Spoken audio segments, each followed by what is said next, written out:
Good evening, everyone. I hope you're well. We'll take a show of hands for questions, please, and we'll set an embargo towards the end for 10:30 p.m. on Sunday evening. Somewhere to start, please. Shall? Hi, Pep. You said yesterday you were optimistic about what was going to happen this season. Did we see signs of that today? Yeah, but not for the 5-1s, for in the locker room and the trainings and many things. We are creating a good team spirit with the staff, our room staff, the players, and of course it's finished with the late goals. You know, the game was tough, could not be differently, and started really well the game, but after we drop in the second half, the first action, that just go to Nico, and Nico O'Reilly make a movement with his power until the end. He sent us a message the way you have to play. And we did it, and in the second half we found the goals and were miles better than the last 20 to 25 minutes of the first half. A lot of standout performances, but Erling will take the headlines again for his 2 late goals. This is his job, 2 goals and the cross from Josko and make an assist from Matheus for the 2-1. He's an important figure for us. He's always had chances because the first half have one in one corner.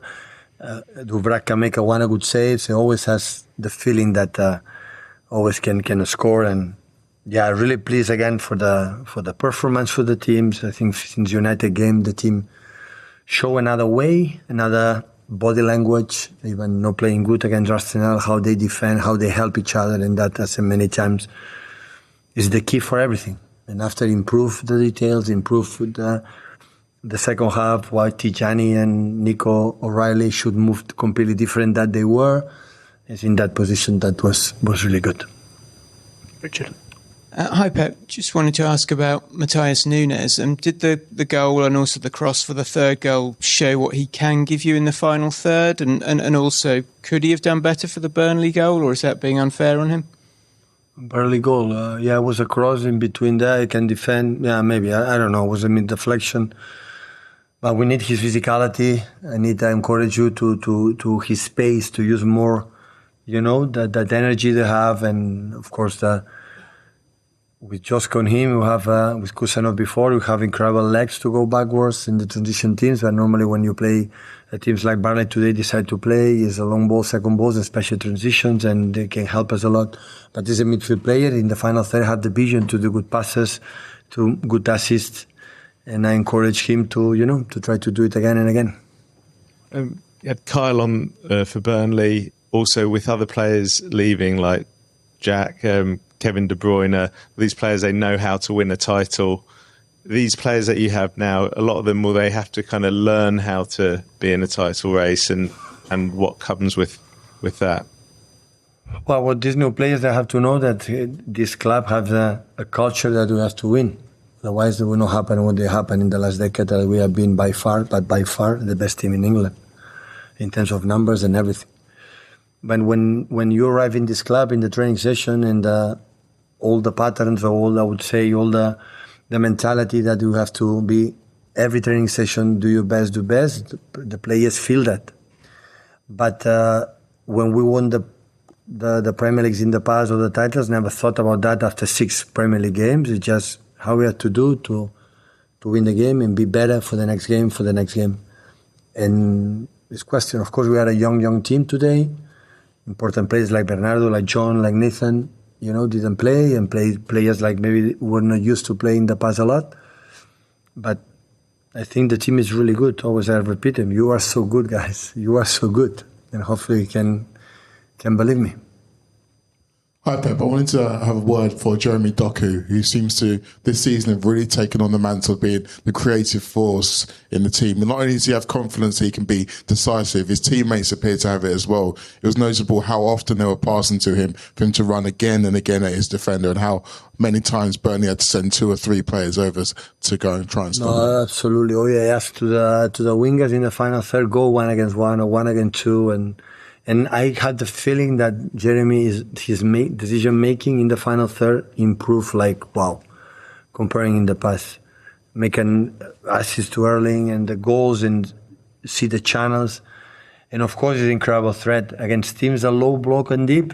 Jeremy is really, really important, but really important. When the team is more the transitional, maybe can struggle a little bit, but when the team is, because he had the ball and bring the opponent to the box, bring it there. And after that, when now he's reading, to read good, for example, the second goal, because when Jeremy go there, 2 or 3 opponents go there. They don't allow them to go 1-against-1 because 1-against-1 is unstoppable. There's no winger in a 5-10 meters stronger than Jeremy. Impossible. Go left, go right. But now it's reading when the opponents go 2 or 3, where is the other man will be free to create a cross, to get an extra pass and improve a lot. And the second goal is the perfect example of that. Just go make a good cross, and after, we were lucky that immediately a good action, Matheus got a good cross, make the third, and it was really good. Afternoon, Pep. Erling is playing really well. Would you say this is the best level you've seen from him? And have you asked him to do anything different? I had the feeling that we had to find him more when a team's a low block. When we arrived in there, you had to find him more. Still, this first half was not much involved. You have to find him from outside, from on the feet, in between the channels. We have to find him more. Otherwise, Erling cannot be for a long time. We're not being involved. We're just defending the set pieces or for long balls. But it's what I said in the past or recently. So the question is improve the team game by game and do it better. And now we'll have again on Wednesday an incredible important game in Monaco, the Champions League. Like we struggle a lot to be there. And after Brentford that we saw today against Chelsea in the past or today against United, what they are capable of. You're just saying about needing to find Erling more again when you play in teams like Burnley. What does that actually look like? Do you need Foden or someone like Foden up with him at all times? Or listen, you have to know that in low block they have 3 central defenders with him, 3 always, and a block for the 4 holding midfielders there. So the space is so difficult for him. But even with that, when we bring the ball outside, always we can find it. And sometimes in there, when it's blocked, is make across the second post or in the first post, and every pass back had to make himself some movements to find him because Erling is so strong there, and the ball, second ball after we can use it because the spaces are so minor. And every time we are reading better and better these kind of situations. And we cannot complain. Even the game maybe will not be so involved. Have 4 clear chances to score goals. Erling is that. The numbers are insane. So it look a joke, but it's really, really incredible. So the embargo there for 10:30 p.m. on Sunday evening. Someone to start. Jez, please.